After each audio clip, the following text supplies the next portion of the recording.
Welcome back to another Tera Plays Tera video. So in today's video, we are going to go over Tera Console's 110.02 hotfix/update. Now this is the update we just got basically the last night.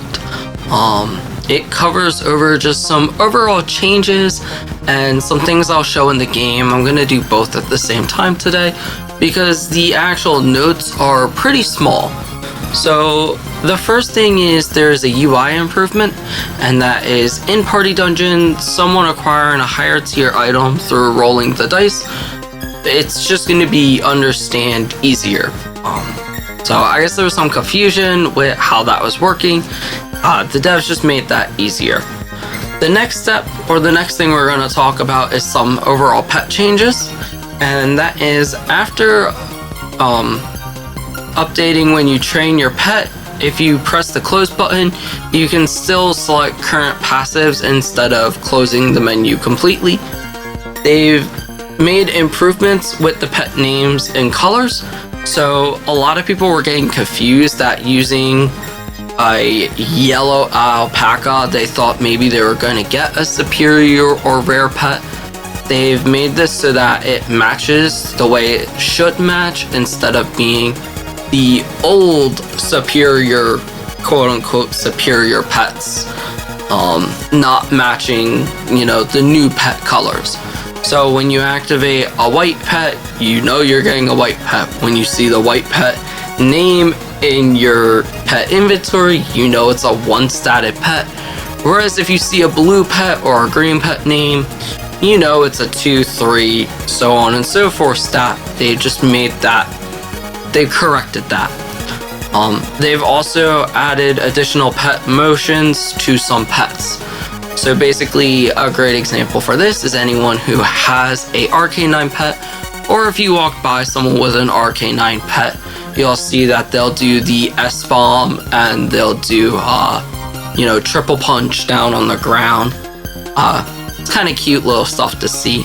Actually, Matey was in Island of Dawn a few minutes ago while I was logged into the game, and I was actually watching his RK9 pet do this, and it was kind of fun. I hope more balls pets like this get added. I just hope they're not all loot box variant. Maybe dungeon possible rewards, please. So yeah, kind of cool to see pets doing stuff like that in a game.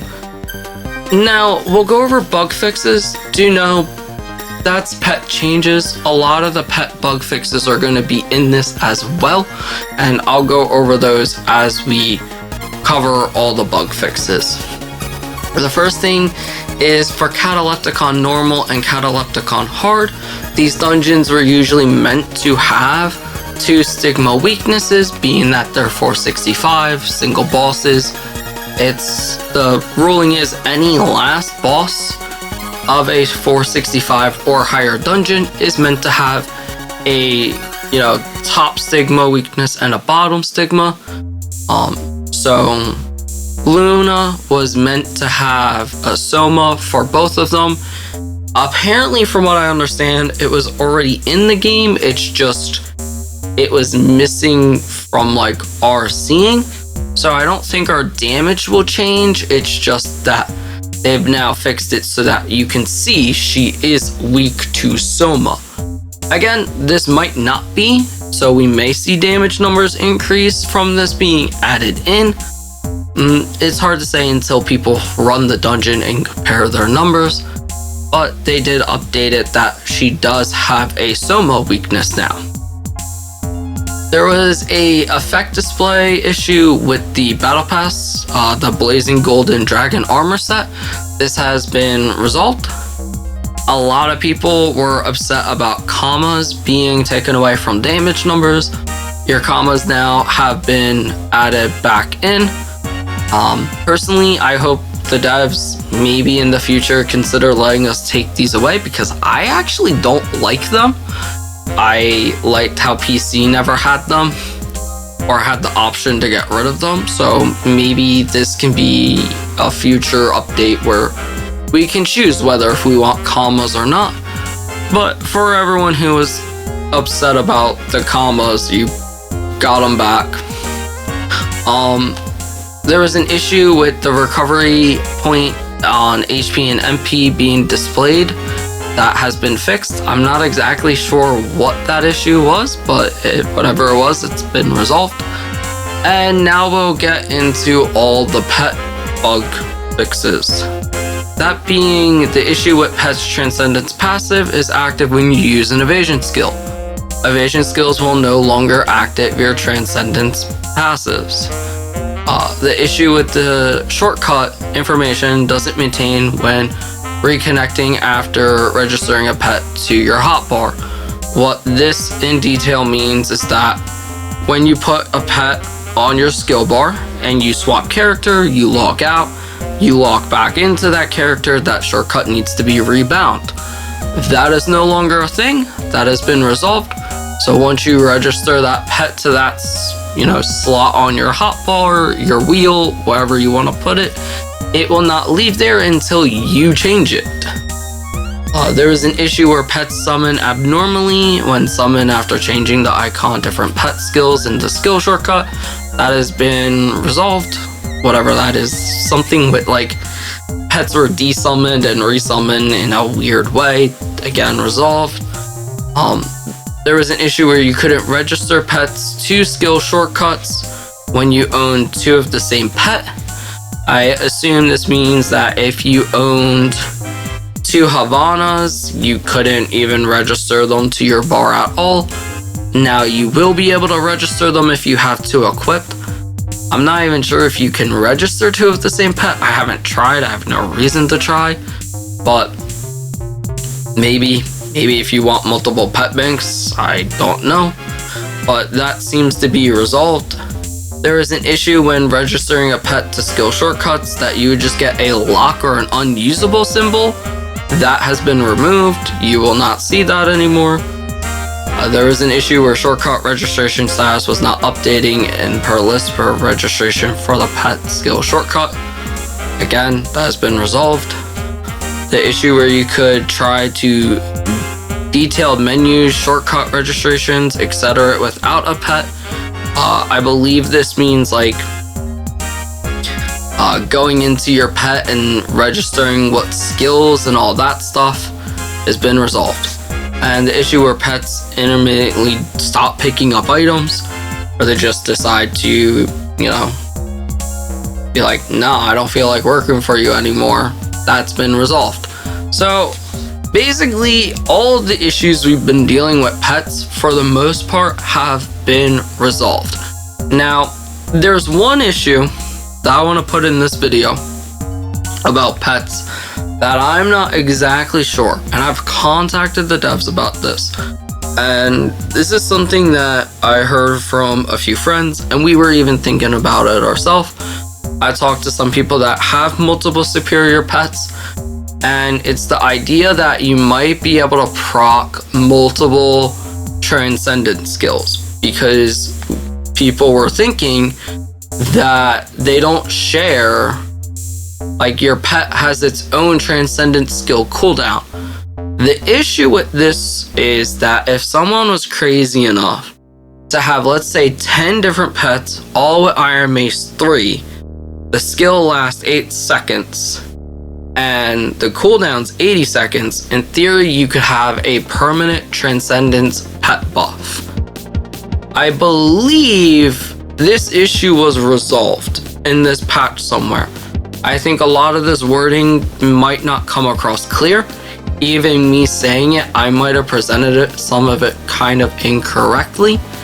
But from what I understand, and I'm not exactly sure because again, a lot of this is word of mouth, text conversations, talking to my friends and figuring out if this does or doesn't work.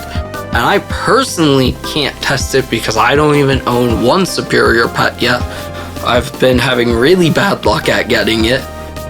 Is that EU players were able to find a way to keep launching some of these buffs over and over again. Now I talked to the developer, or I talked to customer support, and he's like, wait, you mean like you can have two buffs at the same time, a different type. But I was like, from what I understand, it seems like, yes, that's something that can be done. Is it intended? They haven't responded back exactly yet. We're still talking about it because I was hanging out with Matey, and Matey, I believe he was telling me he was able to do this bug originally. On his Zerk, he did have 2-3 superior pets, all with Iron Mace, and he was able to refresh it. And I was like, hey, you're on right now. Can you duel me? Hit me with it. Let me see the buff, and then swap your pet and hit me again. And it didn't reproc. So maybe this update has fixed that issue. Maybe it's something that you can't have multiple pets with multiple Iron Mace anymore, and if you have a pet with Corrosion and Iron Mace, you can maybe pop Corrosion and Iron Mace. That's a little ridiculous, I think. But as long as people can't, in my opinion, have permanent Iron Mace 3 over and over and over again, I think pets are okay. But I really, really hope the developers look into this solution and fix it fast, because everyone having permanent 40% damage throughout a whole fight by rotating through 10 pets is kind of busted and gross, and I'm gonna be honest, it's not gonna make the game fun, because anyone who wants to do the max amount of damage now, you'll have to farm 10 different pets, get them all to superior, get all Iron Mace 3 while you're doing your damage rotation, switch between pets, and keep proccing Iron Mace. And then on top of it, if you have 20 pets, then you can keep the Corrosion, and it's gonna be really bad. And I really hope it's not intended. Again, from what I talked to customer support, it doesn't seem to be intended. They were talking to me, and it seems like they're like, wait, is that something that could be done?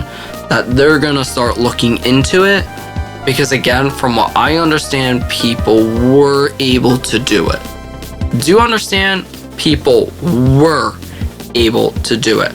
I'm hoping this bug fix list, somehow one of these things fixes that issue, because it seems like, from what me and him tested already, it does fix that issue. But again, maybe it'll change when he goes and hits Crab. Maybe it'll change when he's in a dungeon. I don't know.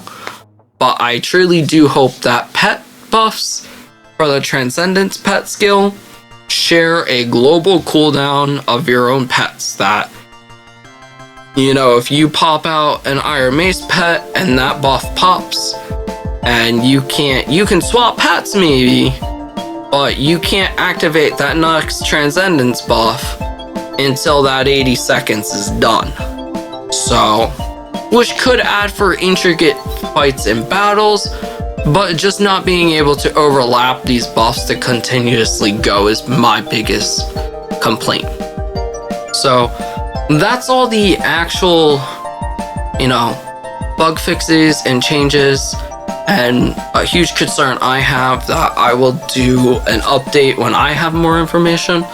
Probably next Tuesday when I do the whole Tera console news video, I'll do a more in-depth update if that is still an issue or has been resolved and what's going on with that.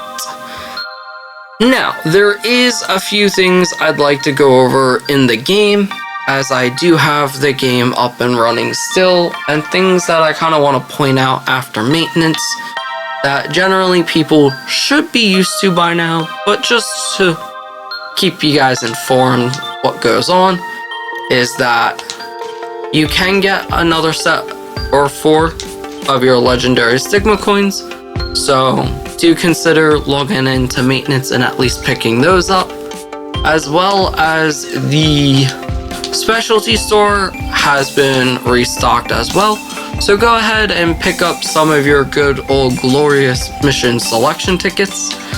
And that's the biggest thing, as well as for anyone who is like, hey, this stuff get fixed. Well, Catalepticon right there, that issue has been fixed, and you can see on my pet bar that the pets do work as intended, and even when coming to pets and applying it, they look normal. I don't have the lock on it. I can put that guy like that, and it's working all as intended.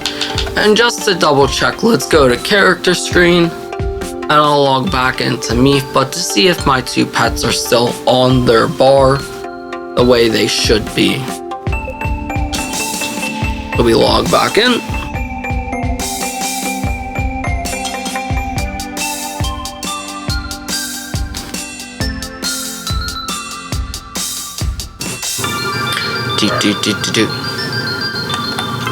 And it is resolved officially, so that is really good. I'm glad to see it's resolved. As far as Vanguards, again, RMHM is still here. Dark Reach Citadel isn't out yet, so we'll have to wait for a bit longer time than that. And I'll have to ask them for Xbox players what's up, because we should have gotten our 7-day Elite, I think, and I don't think we've received it yet for the whole Xbox, you know, the wings glitch thing.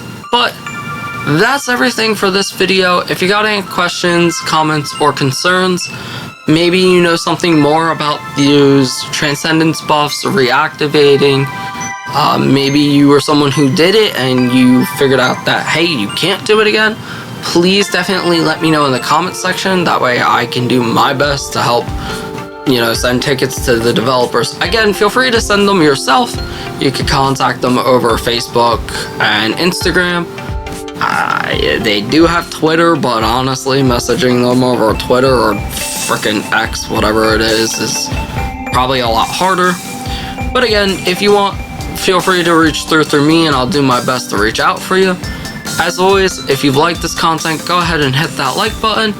If you're new to the channel and you find this stuff useful and you want to be kept up on future videos, please consider subscribing, as I greatly appreciate it. As well as maybe you're someone who keeps coming back for more videos and you're not subscribed, again, please consider doing so, as I greatly appreciate it. That's about it. I hope you all have a fantastic, wonderful day or night, and stay tuned for even more future videos. We should be having a Catalepticon hard guide coming out so soon. Within that, I hope to see you in Aboria, gamers.